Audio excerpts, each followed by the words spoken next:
2019 പുറത്തിറങ്ങിയ 18-ാം പടി എന്ന ചിത്രത്തിലൂടെ തന്റെ സിനിമാ കരിയർ ആരംഭിച്ച നടിയാണ് ആർഷ ചന്ദിനി ബൈജു. കുറഞ്ഞ സിനിമകളിലൂടെ തന്നെ മലയാളികൾക്ക് ഏറെ പരിചിതയായ നടി കൂടിയാണ് ആർഷ.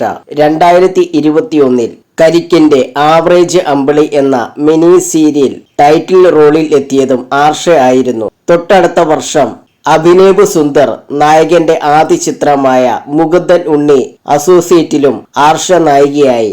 മലയാളികൾ ഏറെ കാത്തിരുന്ന തരുൺ മൂർത്തി മോഹൻലാൽ ചിത്രമായ തുടരും എന്ന സിനിമയിലും ആർഷ ഒരു പ്രധാന വേഷത്തിൽ എത്തിയിരുന്നു. ചിത്രത്തിലെ വില്ലൻ കഥാപാത്രമായ ജോർജിന്റെ മകളായി മേരിയായാണ് ആർഷ അഭിനയിച്ചത്. ചിത്രത്തിൽ മേരി എന്ന കഥാപാത്രം ശോഭനയെ കെട്ടിപ്പിടിക്കുന്ന ഒരു സീൻ ഉണ്ടായിരുന്നു.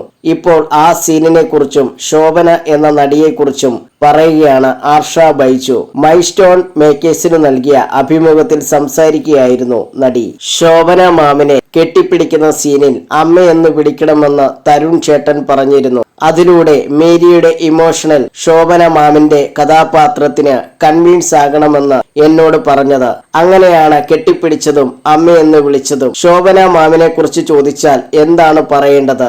ലാലേട്ടനെ കുറിച്ചും ശോഭന മാമിനെ കുറിച്ചും പറയേണ്ട ആവശ്യമേ ഇല്ല. അവരൊക്കെ അത്രയ്ക്കും എക്സ്പീരിയൻസ് ഉള്ള ആളുകളല്ലേ. അവരൊക്കെ ഇമോഷണൽ സീനുകൾ ഉൾപ്പെടെ വളരെ ഈസി ആയിട്ടാണ് ചെയ്യുന്നത്. ശോഭന മാം ആ സീൻ എടുക്കേണ്ട ദിവസം വളരെ ജോളിയായിട്ടാണ് സെറ്റിൽ വന്നത്. എനിക്കാണെങ്കിൽ അവരുടെയൊക്കെ കൂടെ ആകെ 1-2 സീനുകൾ മാത്രമാണ് ഉള്ളത്. മാം ആണെങ്കിൽ വളരെ ജോളിയായി വന്നു. എല്ലാവരോടും സംസാരിച്ചു, സീൻ ഡിസ്കസ് ചെയ്തു, പിന്നീട് ടേക്കിന് വന്ന് അഭിനയിക്കുന്നു. അത്ര മാത്രമേ ഉള്ളൂ, ആർഷ ബൈജു പറയുന്നു.